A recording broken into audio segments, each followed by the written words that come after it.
Hindi madali pero masarap ang laban dito sa paresan. Kapag kasi ubos ang pares, abay panalo ang araw. Pero sa likod niyan, maagang gising, puyat, pagod, minsan tahimik ang benta katulad ngayon, matumal ang araw, madalas pinanghihinaan ka at napapatanong ka na lang, may darating pa kaya para kumain? Minsan napatulala ka na lang at ramdam ang bigat. Hindi rin madali ang pakikibagay. Iba-ibang panglasa ng tao, may kulang sa alat, kulang sa anghang, may nagmamadali, may nagrereklamo, pero kailangan mong ngumiti at magpasensya. Kasi sa paresan, hindi lang pagkain ang binebenta, pati ugali, tiyaga at respeto. Madalas ding nag-aabono, kulang ang kita, or sakto lang sa puhunan. Pero sa gitna ng hirap, may mga sandaling nagpapaalala, bakit ka nagsimula? May mga suki ding bumabalik at nag-iiwan ng, boss, ang sarap. At sa dulo ng araw, makikita mo na ubos ang sabaw. So dito makikita mo na masarap ang laban, lalo na nakikita mo sa bawat sandok ng mainit na pares ay may nabubusog na mga manggagawa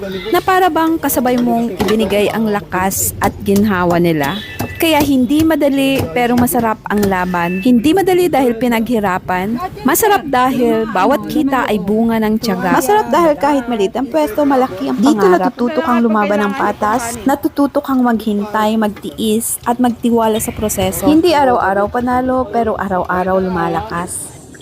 Sa bawat pagsasara ng pwesto, pagod man ang katawan, pero may ngiti ang puso. Dahil bukas lalaban ulit, hindi madali, pero masarap ang laban sa paresan. Dahil sa bawat sandok ng mainit na sabaw, sa bawat customer na bumabalik, doon mo mararamdaman na may silbi ang lahat na hirap. Hindi man ito araw-araw ay panalo, pero masarap ang laban dahil ito ay pinaghirapan, pinaglaban at pinangarap. Sa paresan, hindi lang tiyan ang nabubusog, pati ang pangarap.